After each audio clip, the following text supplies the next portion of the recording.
আপনি আমাকে জিজ্ঞেস করেছেন কিভাবে দ্রুত ধনী হওয়া যায়, ঠিক? জি ঠিক। সেরা সমাধান 5 ওয়াক্ত সালাত আদায় করুন আর ফজরের আগে 2 রাকাত সুন্নাত মিস করবেন না।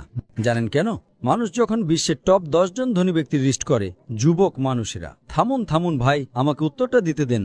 আমি উত্তর দিচ্ছি, আপনি বলছেন যুবক মানুষেরা। আমি উত্তর দিচ্ছি, আপনি জানেন শীর্ষ 10 জন ধনী ব্যক্তির তালিকায় 4 নম্বরে বিল গেটস, 3 নম্বরে জেফ বেজোস, 2 নম্বরে এলন মাস্ক, 1 নম্বরে কে?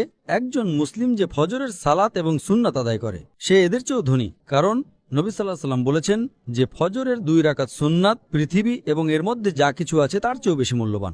মানুষ এসে বলে, আমি 4 ওয়াক্ত পড়ি, ফজর সালাত মিস করি। আমি বললাম, কেন?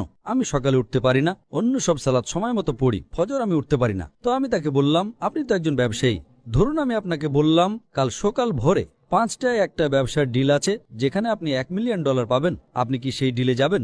আপনি বললেন হ্যাঁ, কিন্তু আপনি তো সকালে উঠতে পারেন না।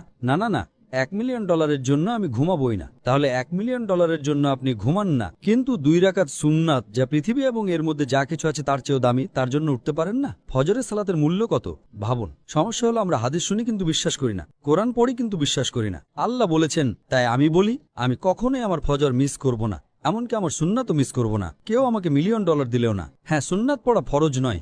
আপনাকে যেটা বুঝতে হবে, যদি আপনি সত্যিই বিশ্বাস করেন, আপনি কি জানেন সেরা ব্যবসা কোনটা? আল্লাহ সূরা বাকারা 2 নম্বর অধ্যায়ে 261 নম্বর আয়াতে বলেছেন, যদি আল্লাহর পথে একটা শস্যদানা দান করেন, আল্লাহ আপনাকে 7টা শীষ দেবেন এবং প্রতিটাতে 100টি করে দানা থাকবে। তার মানে একটা দানা 700 গুণ হয়ে যায়।